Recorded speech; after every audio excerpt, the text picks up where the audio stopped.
Have you ever been faced with this problem? I'm bored. So boring. There's nothing to do.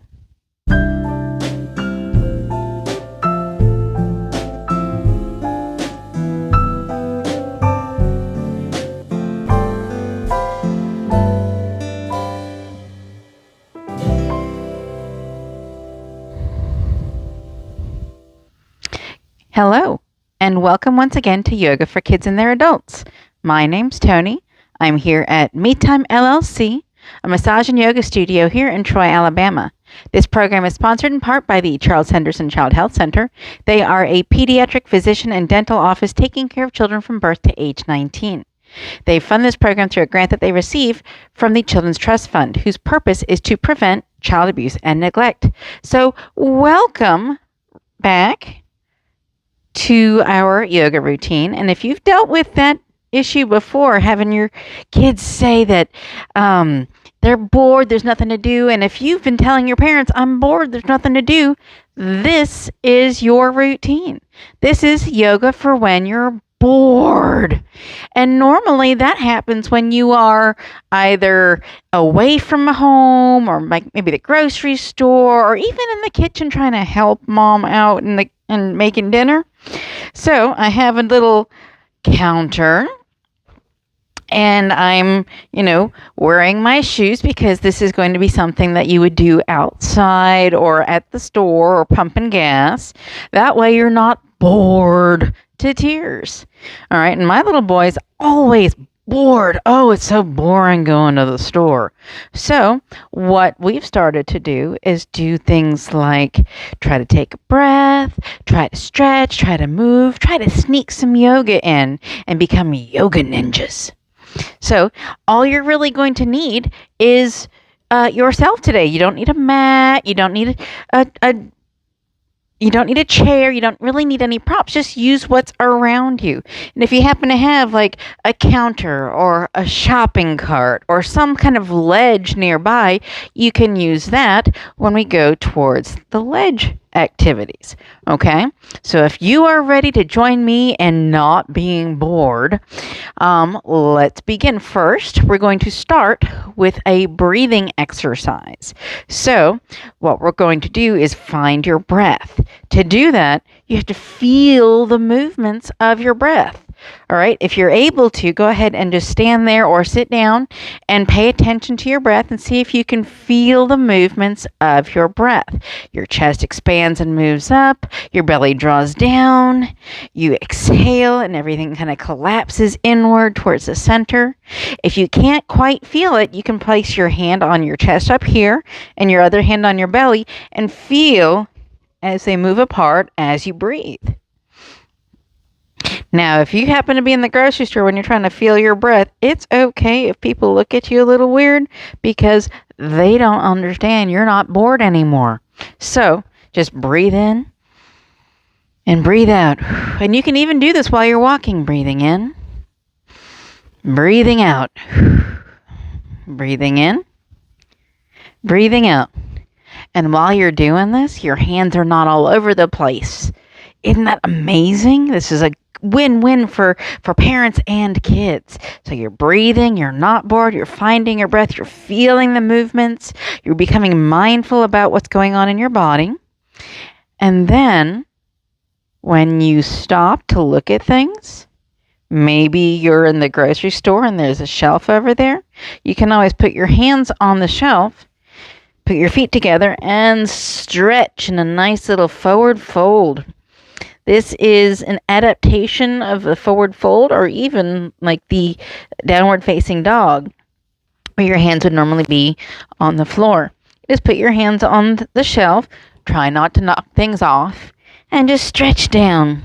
And if this helps you, you can find your breath this way too. Feel the movements and how they change. And only stay here as long as mommy or daddy or whoever you're shopping with is looking at that area. Do not lose them. Make sure you stay with your parents. Okay, so you breathe in, breathe out, feel that stretch, bend your knees, curl your back up, and you are ready to go again. All right, time to go to the next aisle. And you can breathe and find your breath all through the store. If mom or dad is pumping gas, you can find your breath while you're strapped into your seat. It's amazing the places you can yoga ninja and find places for your yoga poses and your yoga practice. All right. What's another place that you might just feel bored?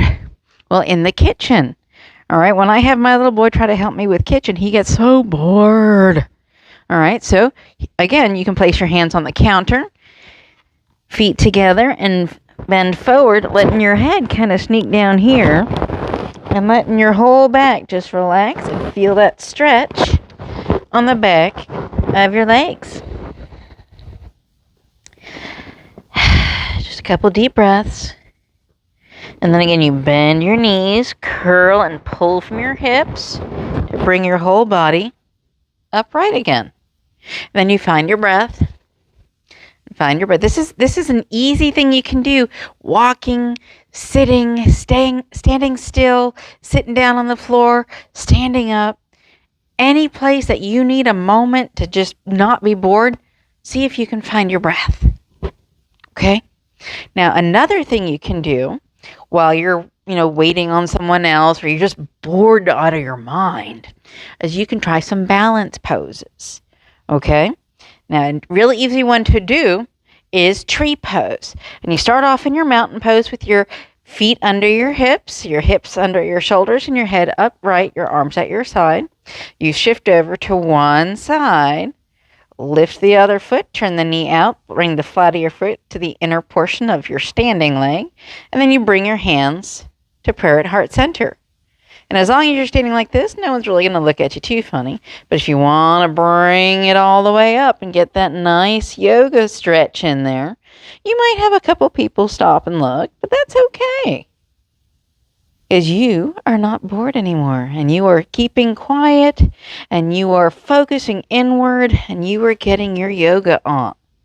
And that is amazing. I do this all the time. If I'm standing in line or I'm waiting for at the deli counter, I am shifting my weight, standing up on one foot, bending the knee out. The flat of the foot's on the inner portion of the standing leg. Hands are over at prayer at heart center. That way, I can feel like I'm not bored either. And there's only so much you can do while you're just standing there waiting. So why not make it an active waiting period so you're not bored? This can be an active mental or physical time for you. Right? And bring your hands down. Go ahead and step it out. And then you kind of shake your legs out and move on through the grocery store. Now, if you're bored and you're sitting down, all right, there are some things you can do there as well. One moment. Let's say you are in the car or in class or sitting down waiting for at church or a social event, and mom and dad are doing their thing and you're sitting there and you're bored. Well, you can point your toes and flex. Point and flex. Point and flex. And you're working and stretching your lower leg. Try the other foot. Point and flex. And point and flex. And point and flex. This is pumping blood through your leg. It's also giving you something to do. You can count how many times you do this. Another thing you could do, especially if you're on a chair, is you can try to adapt some warrior poses to your situation. Maybe you're at a potluck event or a family dinner or something like that, and you're waiting for everyone else to come to the table. You can set one leg out and bend the other leg forward and bring your arms up, and you're in warrior 2. And see how straight you can make your arms. See how strong you can make your legs feel. See how straight up you can get your head to be. And then, if someone sees you and asks, "What are you doing?" Try it with me. And now you have an activity that you can bond over. All right, again, you're in your chair. You put one foot back, the other foot forward, arms out and level. Not up here, just out and level. And look over that bent knee. And again, you're in warrior 2.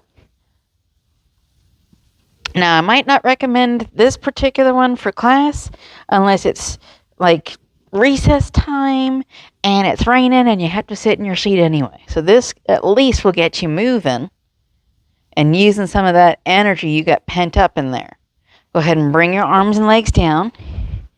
Another yoga pose you could do is a nice little hip stretch. While you're sitting down, your knees should be at about a 90-degree angle. Bring one foot on top of the opposite knee. Bring your knee down and out. And you're going to feel that stretch here in your hip. Now, I'm not pushing on my leg. I'm just adding just a little bit of weight, adding my hand weight to it. Now, if you don't feel a stretch, you can tap into your knee. Just kind of push a little bit. We're not wrenching down on it, okay?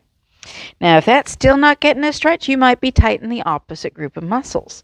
So if that's the case, once you've done this and recognize that, you bring your knee up to the opposite shoulder. And that's going to give you a stretch in the bottom part of your hip. All right, and you can hold that, count to 10 while you're holding it. Just count 1, count with me. 2, count every breath. 3, 4, 5, 6, 7, 8, almost done, 9, and 10. Good. Go ahead and kind of shake that out. Bring it down, shake your legs out. And let's try it with the other leg. So bring your opposite foot to your knee. And you can rest your hand, not wrench it down. Rest your hand on your knee.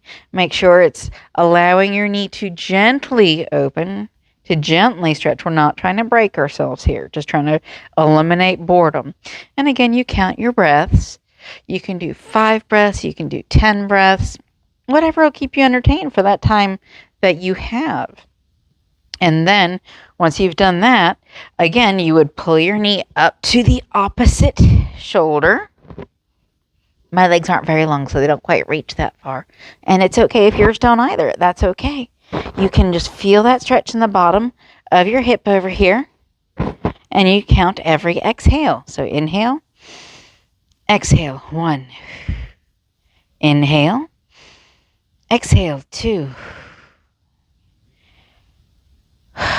3. You're doing great. 4. Keep that knee going towards that opposite shoulder. 5. 6. 7.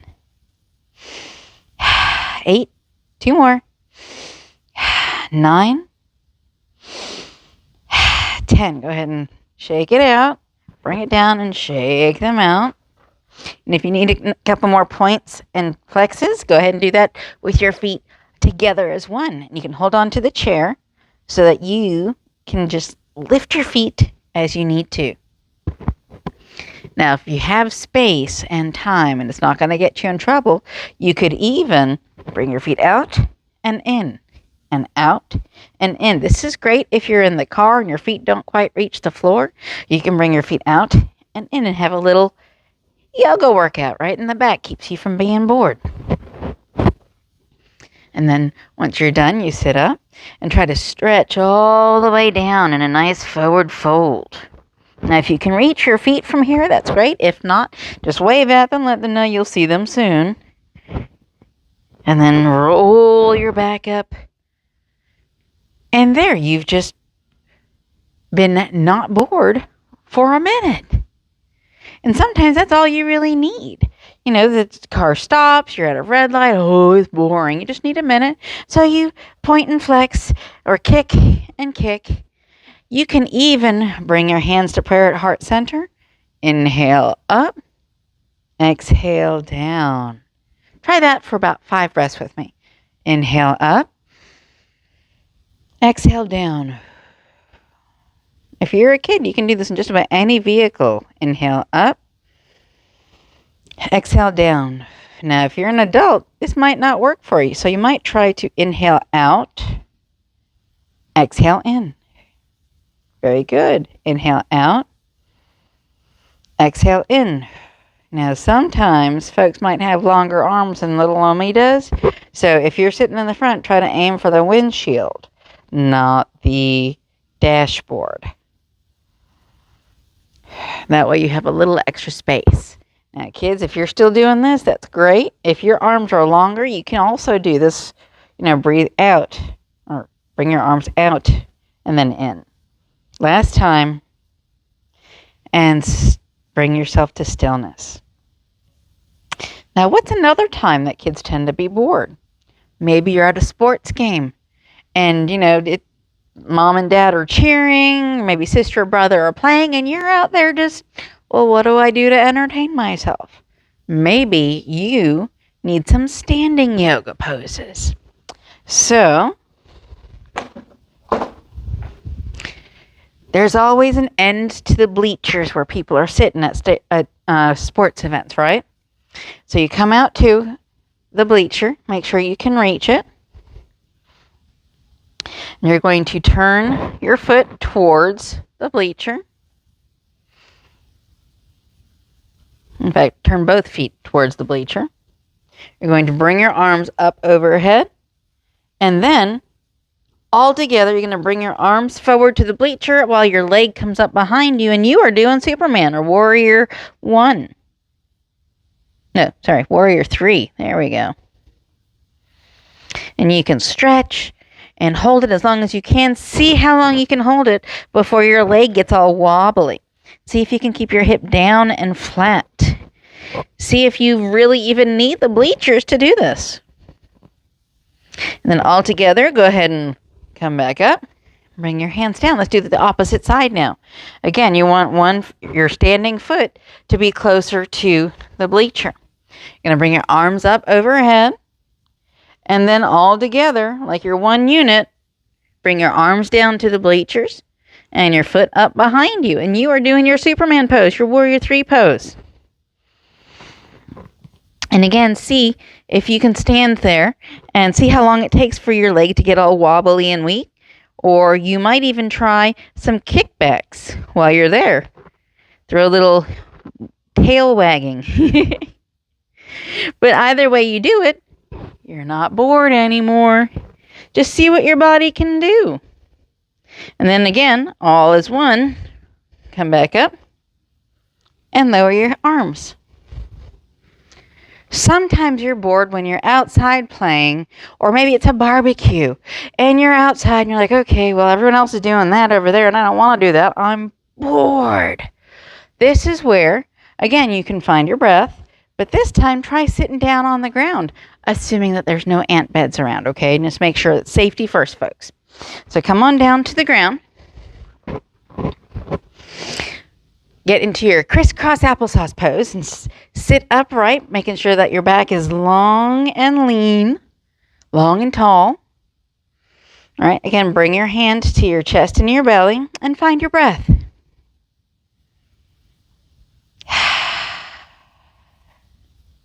And see if you can pick out individual voices of the people around you. See, yoga is not just about moving. It's not just about breathing. It's not just about focusing. It's about all of that and then some.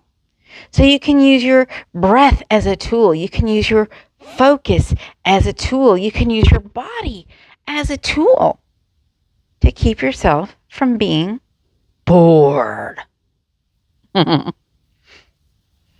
Now, let's say you're sitting here and you're listening to people's voices and you get a little distracted by a little butterfly or a bumblebee, or maybe you found a interesting little insect crawling around on the ground. You can bring your hands down and just watch them as they move across your vision. You can follow the carpenter bee, the little bumblebee, all around and see how they knock on the wood and maybe fly in and out. Maybe watch the butterfly as it flits and flutters around the flowers. Maybe watch that ant carry that leaf all the way back to the hill. Whatever it is, you might even see clouds in the sky. You can watch as they move across the sky. And maybe you can use your imagination. That's your superpower. You can use your imagination and see what shapes those clouds resemble. Maybe it looks like an alligator. Maybe it looks like a koala bear or a teddy bear.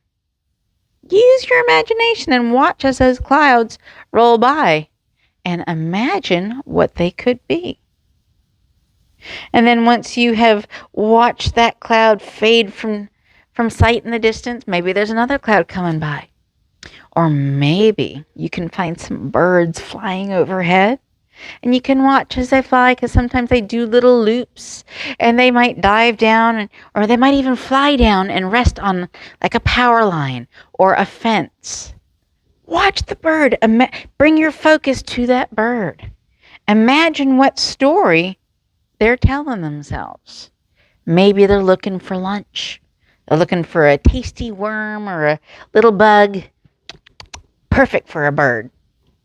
Or maybe they are migrating. It is springtime, so maybe this is a bird that's going north for the summer. Or, if you're in the opposite season, going south for the winter. Observe your surroundings, your natural surroundings, and you can find millions of things to not be bored to tears. And then, if you ever do find that you're a little bored, come back to finding your breath. Feel the movement of your breath. If you're in a safe place, you can close your eyes and just bring all of your attention to the movements while you breathe. Maybe you're on a nature walk or you're walking with your family. What does the ground feel like under your feet? What does it feel like to extend those muscles? And then when you come for your sitting and thinking portion, try to remember all the details and try to imagine what it's like to walk again. So there's never really a time that you're actually bored. You're just looking for the next thing to fill your attention, and you can do that with movements like we did with the yoga postures, the asana. You could do it with observing your breath and the movements of your breath. And you can also do it by observing your surroundings, letting your focus and your imagination help you find interesting things. And you might find things that you might have missed before, like maybe on your walk you didn't notice those flowers over there. Or maybe you never noticed your aunt's high laugh like that before. Or maybe your sister and brother really do roughhouse. You might notice all sorts of things that you never noticed when you learn to focus your mind and attention. And that's the time that we have today. I hope you've enjoyed our yoga for when you're bored, and that you can use some of these tips and tricks for the next time you're in the car, in the grocery store, at a picnic or a park or a family or social event. I hope that you are never bored, but you always have something to come back to. So once again, my name is Tony. I am here at Me Time LLC, a massage and yoga studio here in Troy, Alabama. This program is sponsored in part by the Charles Henderson Child Health Center. They are a pediatric physician and dental office taking care of children from birth to age 19. They fund this program through a grant that they receive from the Children's Trust Fund, whose purpose is to prevent child abuse and neglect. So thank you for joining me once again. I hope these tips and tricks help you not be bored anymore. And I look forward to seeing you again next time. Until then, remember to be kind to yourself and others. Namaste.